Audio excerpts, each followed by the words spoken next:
सनातन का अपमान, सनातन का अपमान, सनातन का अपमान,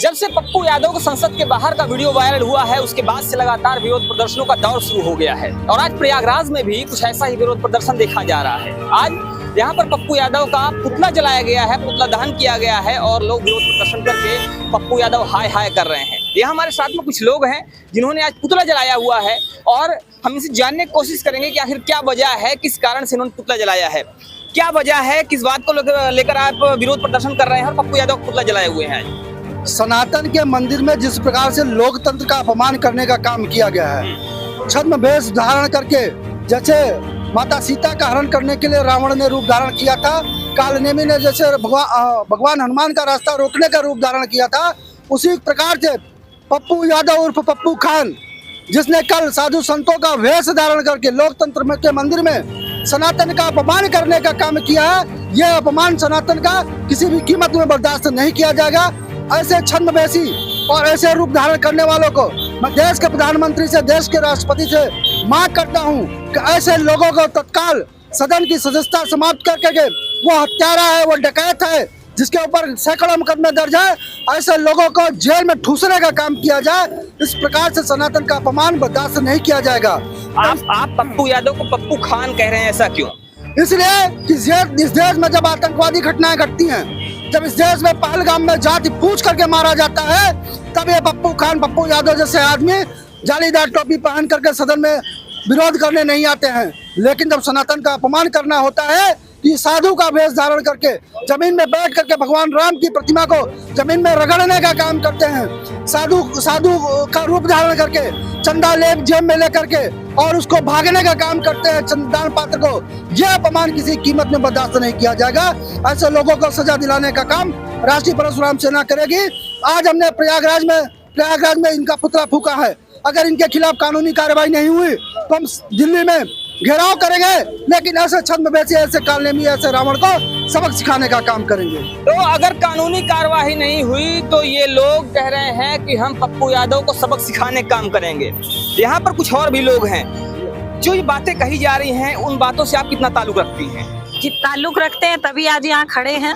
अगर ताल्लुक न रखते होते तो हम साथ में नहीं होते, क्योंकि हम सभी सनातनी हैं। हमारी जो परंपराएं हैं, समृद्ध परंपराएं हैं, उसमें हम आराध्य अपने पुरुषोत्तम भगवान राम को पूजते हैं और हम सहिष्णु हैं। इसका मतलब ये नहीं है कि हम आप कुछ भी करोगे और हम उसको बर्दाश्त करते रहेंगे। लोकतंत्र के मंदिर के सामने जहाँ परिंदा पर नहीं मारता है, वहां पर जाकर इस तरह का जो कृत्य, घटिया कृत्य किया गया है, जिसमें कि कोई साधु सन्यासी का नाम सामने नहीं आया है, और तब आप, इसका मतलब है कि आप सीधा हमारे ऊपर प्रहार कर रहे हैं, तो हम उसका जवाब देने में सक्षम हैं, हम जवाब देंगे। अच्छा, कहीं पर देखा जा रहा है कि मनुस्मृति का विरोध हो रहा है, कहीं मनुस्मृति जलाई जा रही है, कहीं ब्राह्मण का विरोध हो रहा है, कहीं पर ब्राह्मण वैश्य भारत छोड़ो कहा जा रहा है और कहीं पर भगवान राम के साथ, भगवान राम की प्रतिमा के साथ ऐसा किया जा रहा है। क्या लगता है आपको, क्या एक परंपरा चल पड़ी क्या ऐसा देश में? सस्ती लोकप्रियता, इससे आसानी से और कहीं कोई भी काम करके आप लोकप्रियता हासिल नहीं कर सकते। सबसे आसान रास्ता है लोकप्रियता हासिल करने का कि आप सनातन पर प्रहार करो, कुठाराघात करो और आप फेमस हो जाओगे। और ये परंपरा चल पड़ी है, जिसको कुछ समझ नहीं आता वो यही करता है।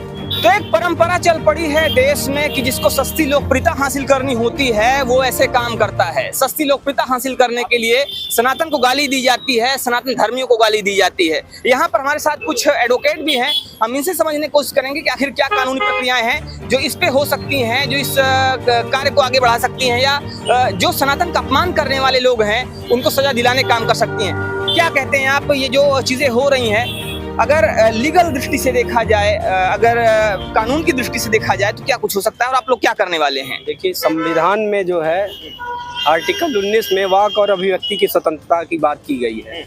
वाक और अभिव्यक्ति की स्वतंत्रता का मतलब ये नहीं है कि आप किसी के भी सनातन का अपमान करेंगे। आप संसद के सामने आते हो और साधु का वेश हो करके दान पात्र लेके भाग जाते हो। तो इसमें जो पप्पू यादव अपने इंटरमीडिएट की परीक्षा जेल से आके पास किया हो, जो Pappu Yadav arms drop act में जिसको मुजरिम करार दिया गया हो, जो पप्पू यादव आर्म ड्राफ्ट के मामले में 2547 जो कि आर्म ड्राफ्ट में पाया गया था उसमें दोषी करार हो, जो पप्पू यादव क्या कहते हैं अजीत क्या नाम जी, उनके उसमें उम्र कैद की जिसकी सजा हो, तो ऐसे पप्पू यादव आज हमको बताएंगे कि हमको क्या कहते हैं संसद में खड़े होके ये बताएंगे कि ब्राह्मण या सनातन में क्या करना उचित है क्या नहीं है। यही पप्पू यादव हैं, इनसे पूछिए कि ये अयोध्या मंदिर बन रहा था कितने रुपए का दान किए हैं। आज आके संसद में जो बता रहे हैं कितने लोग, कितने साधु का नाम उसमें आया हुआ है विवाद में। तो एक बड़ा प्रश्न है कि वो पप्पू यादव जो आज दान चोरी की बात करते हैं, जो चंदा चोरी की बात करते हैं, उन्होंने दान कितना किया हुआ है? क्या पप्पू यादव ने कभी राम मंदिर के निर्माण में दान किया भी था? जो आज चंदा चोरी का मुद्दा उठा रहे हैं, या कहीं ना कहीं सनातन को अपमानित करने की कोशिश है ये?